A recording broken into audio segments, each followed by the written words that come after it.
fuerte abrazo a Inés Luna.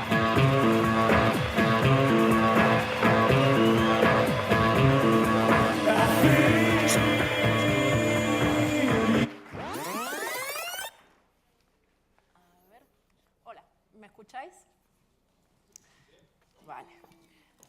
Bueno, voy a contaros todo lo que aprendí montando un equipo de soporte desde cero, sobre todo en Teambox, actualmente Redbus, y cosas que estoy empezando a hacer también en la startup en donde estoy trabajando ahora. Y contarles que no he muerto en el intento porque no solamente fui la primera empleada no programadora de la compañía, sino que además no tenía ni idea de lo que eran las startups ni la atención al cliente. Ni idea. Así que creo que he aprendido muchas cosas.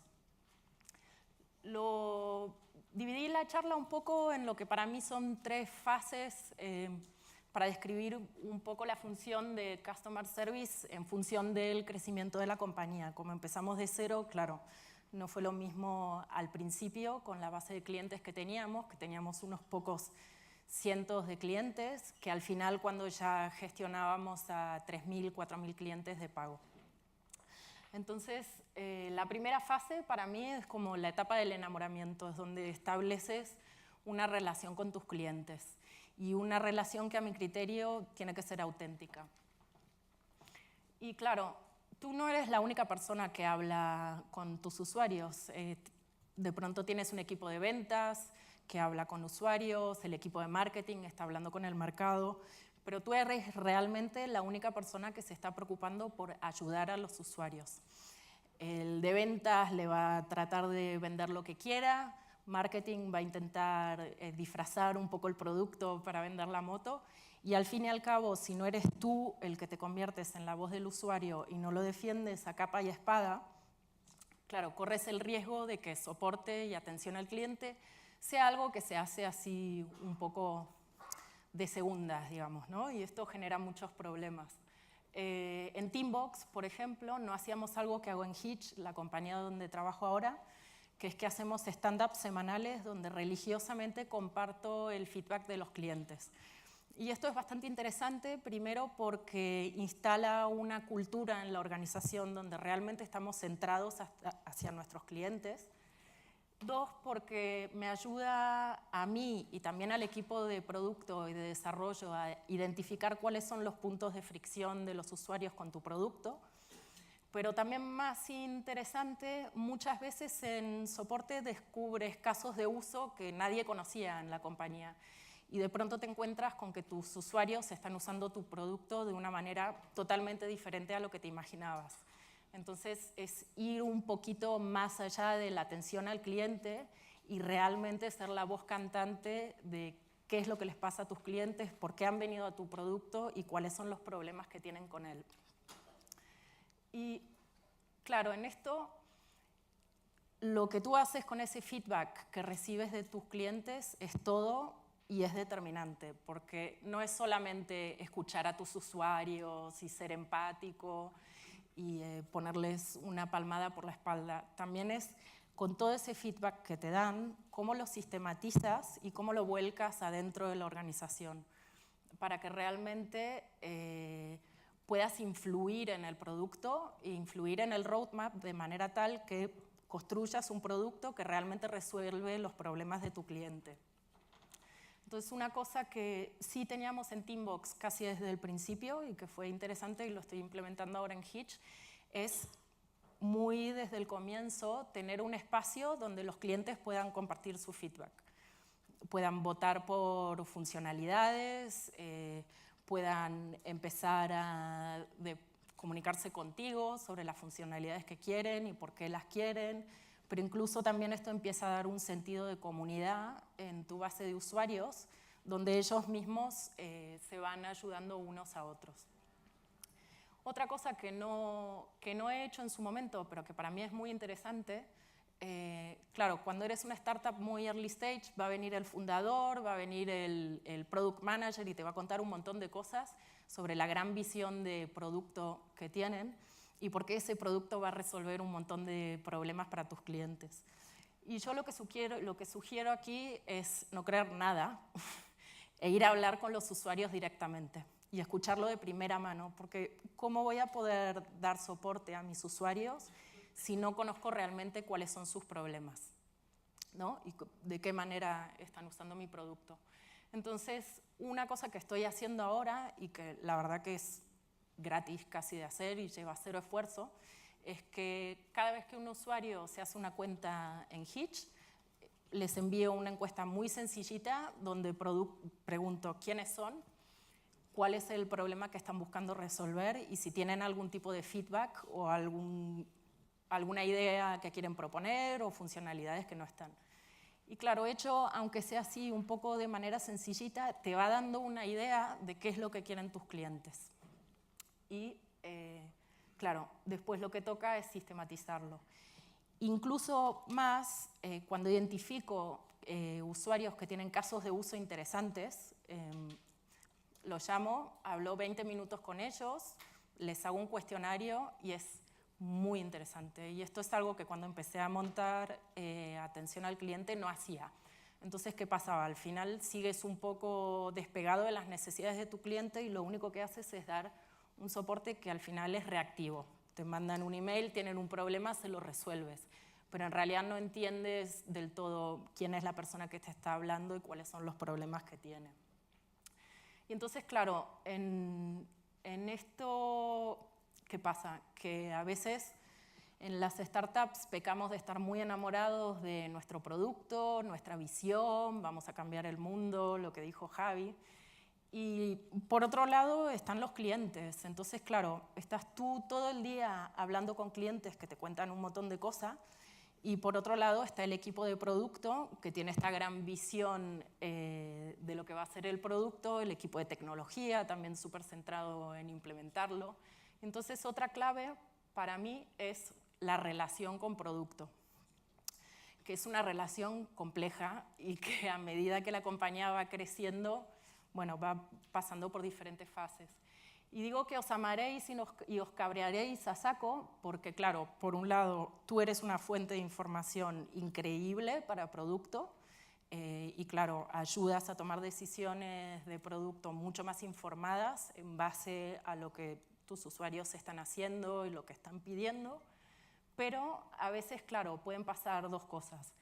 Una, que se implementen cosas que no van alineadas con lo que tus usuarios están diciendo y a ti te va a molestar. Y otra, que a veces te toque decir cosas que desde el producto de pronto no se quieren escuchar porque no coinciden con la visión. Pero claro, vuelvo a lo que tú tienes la responsabilidad de defender al cliente, porque si no lo haces tú, no lo va a hacer producto, no lo va a hacer ingeniería, no lo va a hacer ventas y tampoco lo va a hacer marketing. Entonces, claro, es el equilibrio entre visión de producto, lo que te está diciendo el mercado y tus clientes y cómo encontrar ese punto. Una cosa que yo empecé a hacer en Teambox, que no gustaba nada, era meterme en las reuniones donde se definían las nuevas funcionalidades o colaborar en los documentos de los requirements, donde se empezaban a desarrollar los casos de uso y cómo se iba a productivizar. Y claro, esto es muy guay en realidad porque entras en un momento muy temprano donde puedes dar ese feedback de los clientes y entonces ahí sirve mucho que seas capaz de categorizar todas las incidencias que tienes con tus clientes, por ejemplo, por área funcional de tu producto y entonces, claro, puedes sentarte con un product manager y decirle, bueno, tal funcionalidad tiene tal problema, hay, no sé, 200 usuarios que están pidiendo que cambiemos el formulario de login por esto. Entonces, claro, la conversación es mucho más rica y tienes esa capacidad de influir para que hagamos un producto que responde a las necesidades de los clientes. Y en definitiva, esto a lo que lleva es a más satisfacción. Y por otro lado, también ayuda en algo que en Teambox no hacíamos muy bien, que era como deployábamos las cosas y después veíamos qué le parecía a los usuarios. Entonces, claro, cuando hay esta alineación entre los equipos, desde mi punto de vista, el release de un feature solo termina cuando has documentado, cuando has acordado cómo lo vas a comunicar, cuando has analizado cuál va a ser el impacto del cambio para el usuario, cuando has analizado, por ejemplo, si con un cambio le estás quitando funcionalidad por otro lado y entonces cómo explicarlo, etc. Pero claro, para esto tiene que haber ese componente de la visión del cliente desde el principio. Y luego, en una primera etapa, yo creo que, claro, quizás estás haciendo atención al cliente por email, tienes unos pocos usuarios, no tienes procesos muy desarrollados ni sofisticados. En nuestro caso, en Teambox, claro, cuando yo entré éramos 3, 4, contestábamos 10 correos a la semana, lo contestaba el que pudiera y así andábamos, ¿no? Entonces creo que una de las cosas claves desde el principio es empezar a documentar. Tener un centro de ayuda, aunque sea muy sencillo, porque seguramente va a cambiar con el tiempo, donde tengas toda la información básica, concisa, descrita de forma clara y de manera muy fácilmente accesible en el producto. Porque, claro, el usuario medio en productos SaaS está acostumbrado a usar miles de aplicaciones, entonces, claro, no tiene ganas de llamarte para que le expliques cómo funciona algo. Yo personalmente lo que prefiero es buscar la información yo misma. Y cuando no puedo hacerlo me suelo cabrear. Entonces, claro, tienes que incorporar esta manera de pensar en soporte donde no estás contestando emails, sino siguiendo algo que para mí es una regla de oro. Si alguien te pregunta algo que no está documentado, es que tienes que ir a tu centro de ayuda y documentarlo. Y ya digo, aunque sea un centro de ayuda muy sencillo, también puedes empezar a medir cómo los usuarios están usando el centro de ayuda, qué cosas se están buscando más, cuáles artículos tienen más visitas, entonces puedes empezar a sacar conclusiones, ¿no? De por qué cierta información tiene más visitas. ¿Será porque los usuarios no entienden cómo usar una funcionalidad? ¿O será porque algo está roto? Pero también empiezas a poder hacer decisiones más informadas. En definitiva, en esta etapa yo creo que es una cuestión de sentido común, gut feeling, ponerte en el lugar del cliente, ser muy flexible, muy creativo, y vuelvo un poco a lo de la autenticidad, porque me parece que la autenticidad es la base de una relación con tus clientes mucho más sana, mucho más duradera y que quieras o no contribuye un poco a tu identidad como marca también de cara a los clientes. Entonces, no tener miedo de equivocarse e ir probando, y algo que he aprendido también que es a veces comunicar más de más que de menos, pero comunicarte con tus clientes. Claro, la segunda fase para mí es escala o muere. Vas teniendo un volumen de clientes más grandes, es un caos contestarles por email, ya has tenido conflictos con los equipos, no entiendes qué hacer cuando alguien reporta un bug, los bugs no se arreglan, bueno, empiezan a surgir los problemas. Y seguramente por una cuestión de volumen ya empiezas a sentir que no das abasto. Entonces, ¿qué pasa? Bueno, al decir, yo estuve años haciendo soporte sola y haciendo soporte y 5.000 cosas más, ¿no?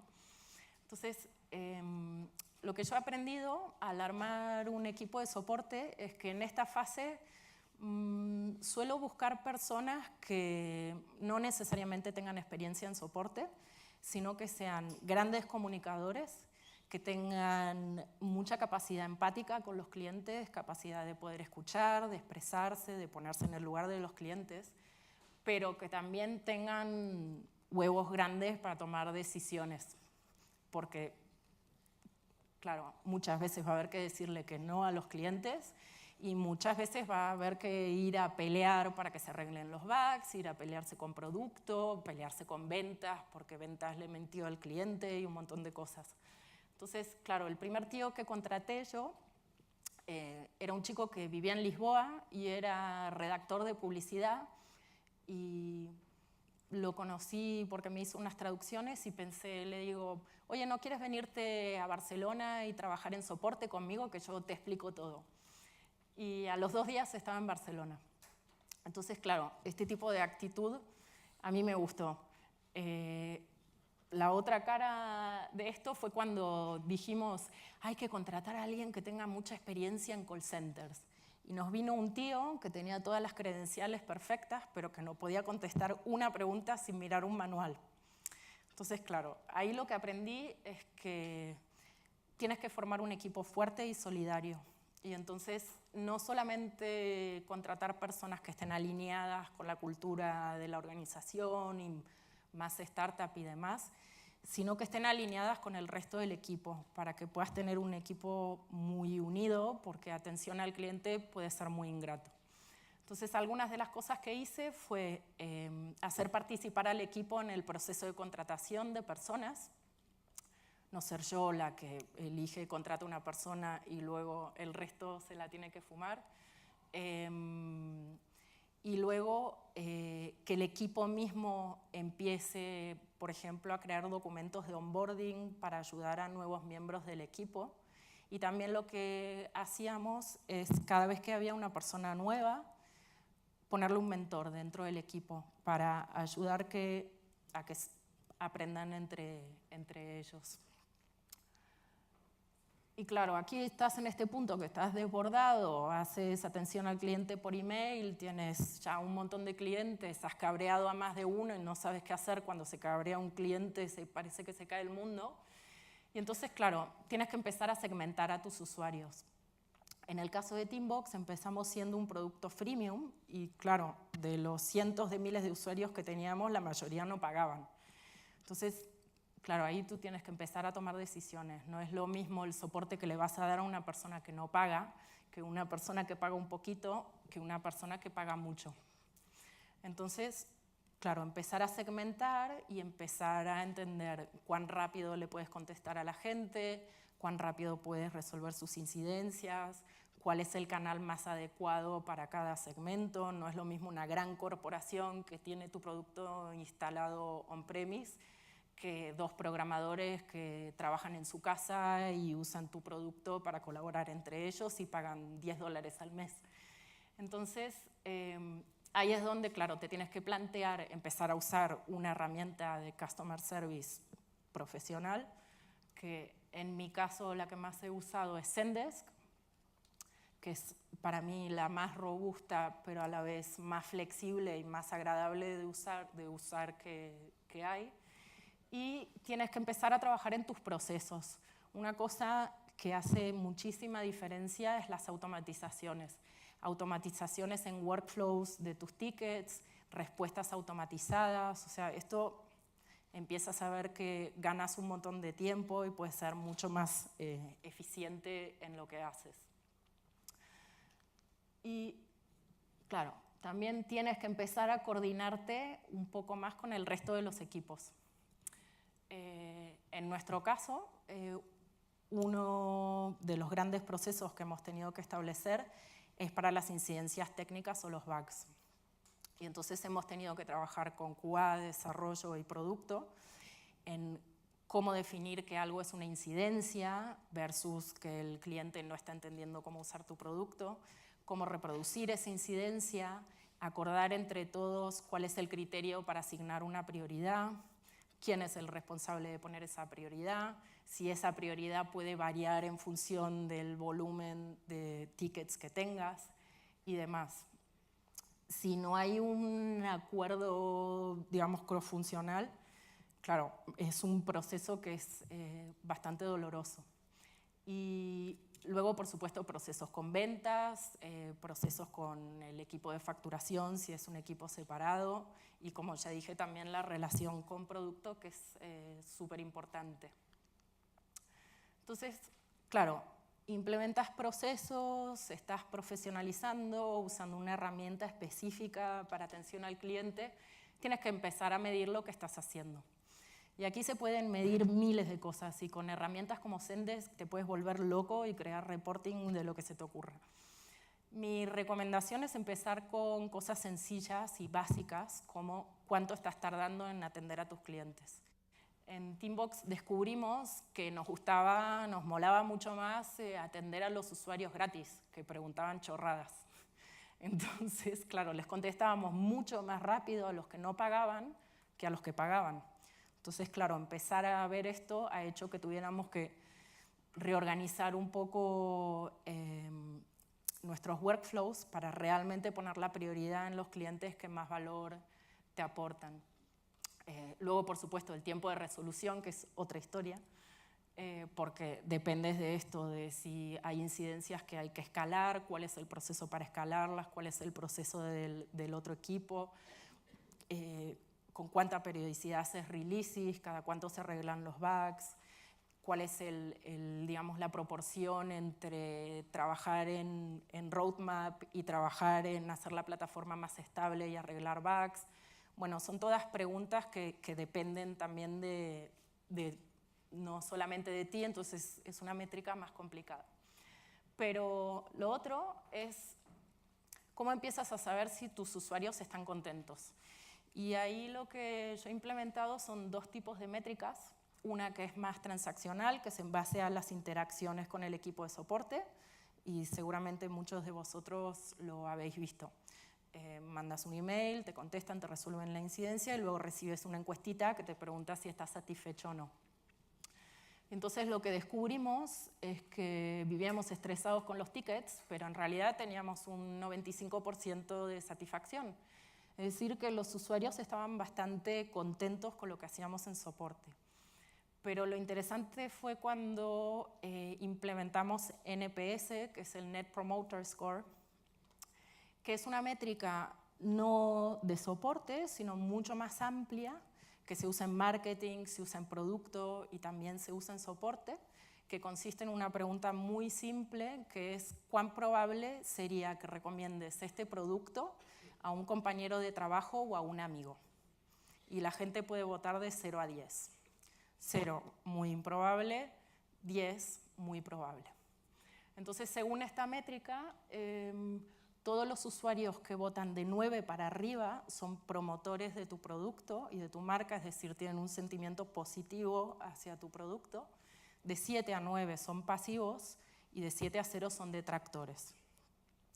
Y esto, claro, ahí descubrimos cosas interesantes, porque descubrimos que si bien en soporte lo hacíamos bien, había un descontento generalizado de los clientes por debajo que no tenía que ver con soporte, tenía que ver con funcionalidades que habíamos quitado del producto, con el proceso de ventas y facturación, que era muy engorroso y muy lento para muchos clientes pagar. Tenía que ver con el reposicionamiento del producto, de gestión de proyectos a comunicación en tiempo real, que la gente no entendía por qué habíamos hecho ese cambio. Entonces, claro, si bien son métricas muy diferentes, sí que te dan dos visiones para ir viendo cuán contentos están tus usuarios. Entonces, claro, la tercera fase es cuando todo explota. Entonces, claro, en Teambox, un poco lo mismo que comentaba Javi con Carto, en 2014 hicimos un rebranding y lanzamos una versión nueva del producto al mismo tiempo. Que claro, si bien era simplemente una limpiada de cara, lo único que hicimos fue cambiar el diseño. Claro, a los usuarios no les gustan los cambios. Aunque sea simplemente, me acuerdo que cambiamos la navegación del costado arriba y fue un dramón. No quitamos ninguna funcionalidad, no cambiamos nada, no cambiamos ni los nombres de las secciones y sin embargo mi equipo se pasó contestando tickets durante 10 días hasta las 12 de la noche, contestando siempre lo mismo, explicando, bueno.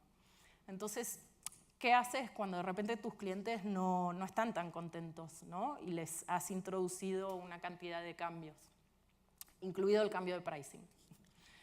Entonces, claro, ahí ya estamos hablando de palabras mayores. Tiene que haber una coordinación entre todos los equipos de la compañía.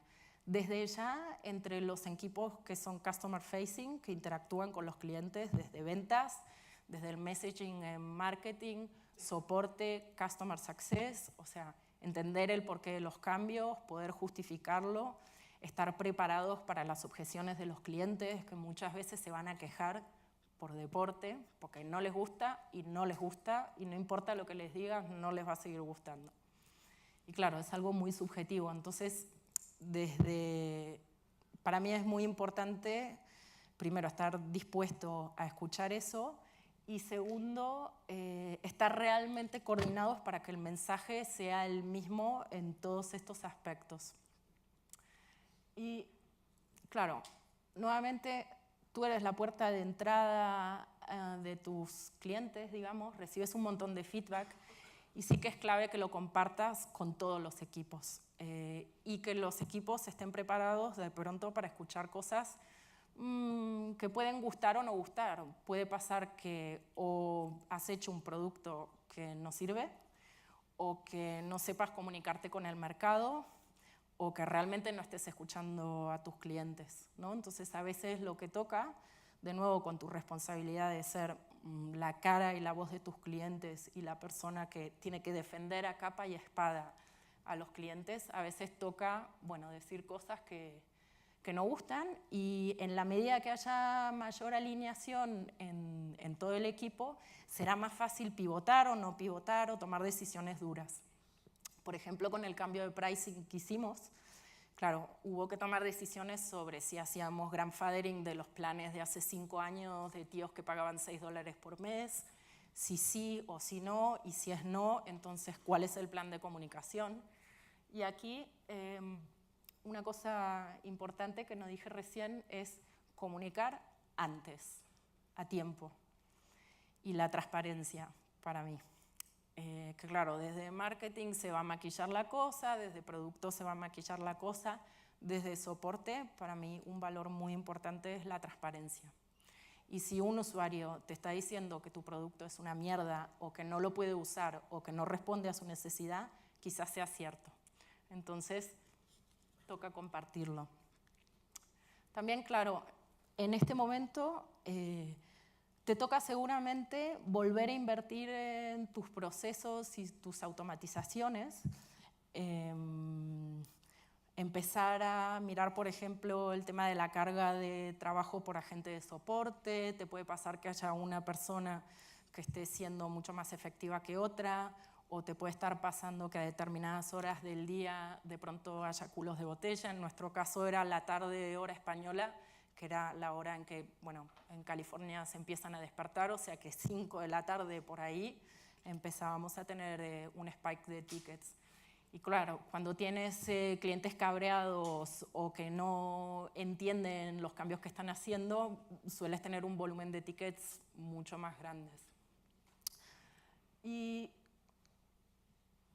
claro, tienes que analizar también, volver a mirar tus métricas y ver cómo estos cambios están impactando en tus métricas. Entonces, en nuestro caso, cuando hicimos el rebranding y un par de meses después quitamos un par de funcionalidades que o no se alineaban, casi no se estaban usando, o no se alineaban con el posicionamiento actual, con la visión de producto que teníamos, claro, la satisfacción de los clientes bajó un poquito.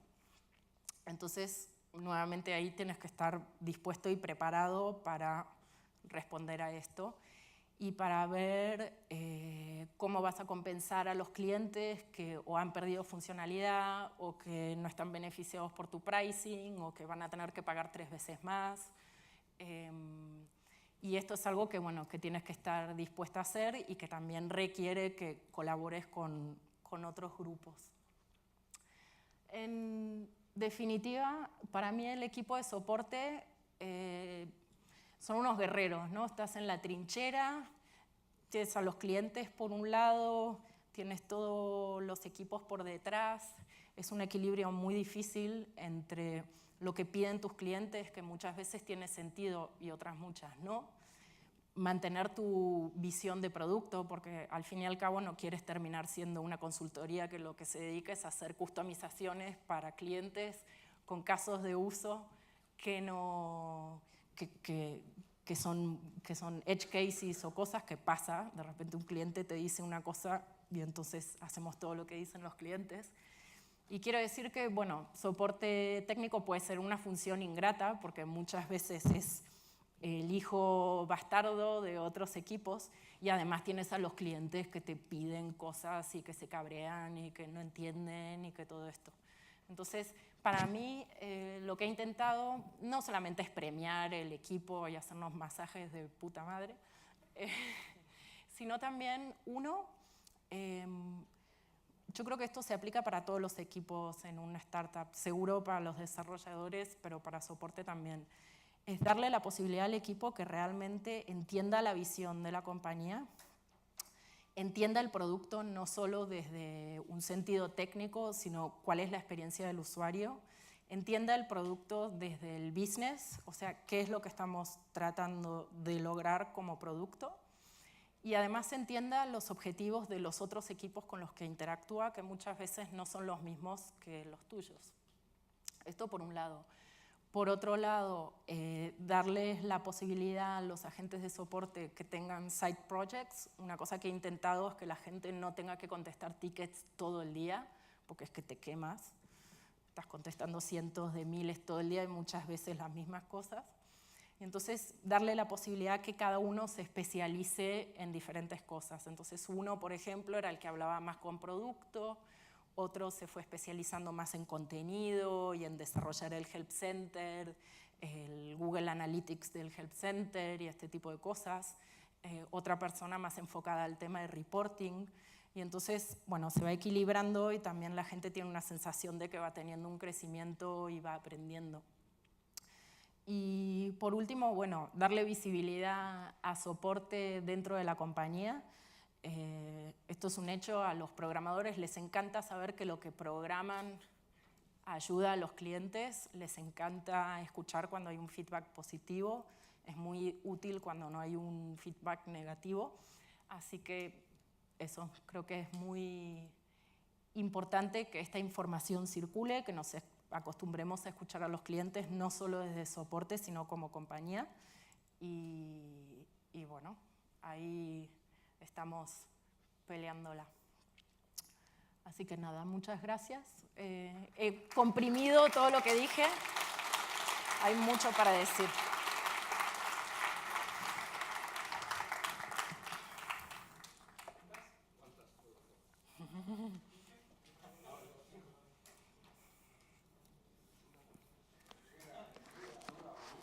No, que has dicho primero, luego vas tú.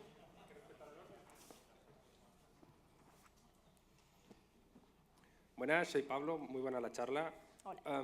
Una pregunta, o sea, me entra una duda. Cuando tenéis que hacer comunicaciones de tipo global antes de aplicar cambios o cualquier tipo de decisión drástica, ¿con qué herramientas o de qué manera las realizáis? Mira, en mi experiencia, y la estoy usando ahora también, pero más para temas de onboarding en Customer Success, es uso de Intercom, que no sé si la conoces. Intercom es una plataforma que lo que te permite es enviar mensajes a tus usuarios contextuales, o sea, dentro de tu aplicación. Entonces, lo puedes usar, como te dije, para campañas de onboarding, de ir dándoles contenido a los usuarios para que aprendan a usar tu producto, o lo puedes usar, que esto funcionaba bastante bien en Teambox, para este tipo de cosas, para anunciar cosas a tiempo y sobre todo directamente en la plataforma, porque suelen tener mucho mejor performance que los emails. Intercom. Sí.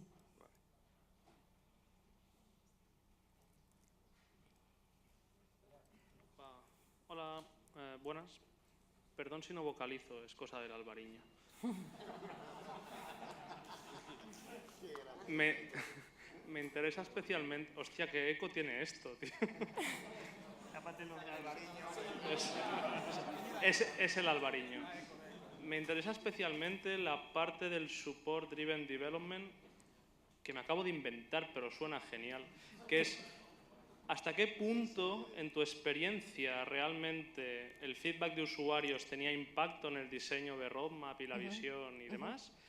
¿Y cómo definís qué parte del feedback de usuarios ha de impactar la roadmap? En el sentido de si más de X personas piden X o solo la gente que paga más de Y. ¿Cómo definís cómo impactar a la roadmap y qué éxito habéis tenido con eso? Vale. Gracias. Bueno. En mi empresa anterior era bastante difícil por lo que explicaba, que soporte no era parte, digamos que la relación con el cliente desde un comienzo no era parte del ADN de la compañía. Es una compañía fundada por un desarrollador y entonces mucho estaba volcado a la tecnología y a los ingenieros. Y uno muy loco. Y soporte era algo que venía después. Entonces, claro, durante mucho tiempo incluso me ha pasado que me enteraba de nuevos features cuando estaban en producción. Y decía, hostia, tengo que escribir un artículo, tengo que mandar un mensaje o lo que sea, sin ni siquiera terminar de entender el por qué o, bueno, etcétera. Yo creo que el secreto está ahí, volviendo al principio. Yo a veces lo que busco es posicionar la función esta, involucrarme en los procesos de definición de la funcionalidad. Ya sé que no muchísimo, pero sí que hayan algunas instancias donde tú puedas dar feedback, donde puedas ver las demos y dar feedback, donde puedas mostrarle cosas a clientes. Porque esto además, por un lado, o sea, es el pez que se muerde la cola. Por un lado le sirve a producto y a desarrollo y por otro lado tú aprendes sobre cómo están armados los features, los casos de uso, que son los casos más importantes para producto, si hay personas definidas con caso de uso. Entonces, claro, vas desarrollando un olfato para que cuando estás haciendo soporte, ya sabes, cuando un cliente te está pidiendo algo que no tiene absolutamente nada que ver con tu producto ni con tu visión, o cuando de repente hay un caso de uso que dices, ostras, de repente esto tiene sentido y no lo habíamos pensado. Entonces, creo que la base es la relación con quien sea que sea el responsable de producto y que ese link esté desde el principio. Pero si he sido exitosa o no, es otra pregunta. Ahora que en Hitch estamos montando una comunidad para proveedores y consumidores de APIs, en un mercado que es mucho más emergente que el mercado de la colaboración, entonces, claro, es algo que está mucho más verde y todavía estamos en proceso de cómo productivizar, entonces sí que estoy bastante metida en hablar con producto todo el tiempo, en hablar con clientes, identificar casos de uso, en dar feedback sobre cómo estamos empezando a montar el pricing y demás, porque en definitiva lo que quiero es que sea un producto que haga a mis usuarios feliz, entonces si no tengo incidencia en el roadmap, voy muerta. ¿Ya me toca? Sí. Bonilla me acortó el tiempo y entonces me ha dejado solo dos preguntas. Entonces, la primera es, por favor, dedícame 5 minutos luego porque me ha encantado tu charla y tengo demasiadas preguntas para hacerlas aquí. Gracias. Pero para hacer una pregunta concreta, cuando decíais cuando un usuario contacta y luego le enviáis un email o un mensaje para contactar con ellos, ¿qué tasa de respuesta dirías tú que es razonable esperar ahí sin tener mucha información? ¿Un 1%, un 1 por 1000, un 10? ¿Te refieres a cuando le respondes a un cliente? Cuando un cliente contacta con vosotros con una incidencia o con una consulta de producto, ¿vale? Y tú le dices, oye, pues llámame o dime cuándo puedo hablar contigo. Ajá. Bueno, a ver, en mi caso, el producto que vendíamos es una plataforma de colaboración que, claro, cuando no funciona, para el cliente impacta directamente en su productividad. O sea que esto no lo medíamos porque en general la gente te contesta. O sea, si alguien no está pudiendo crear tareas en tu plataforma es que no puede trabajar. Entonces, te diría que en la mayor parte de los casos te contestan. Distinto es el caso cuando, por ejemplo, más que soporte, estás haciendo Customer Success, donde estás enviando mensajes proactivos. La gente no te ha contactado, tú estás buscando un engagement con ellos. Y ahí es otra historia. Ahí de vuelta depende el canal. Los mensajes contextuales suelen tener una tasa de respuesta mucho más alta que los emails. Pero bueno, depende. ¿Ratio de qué?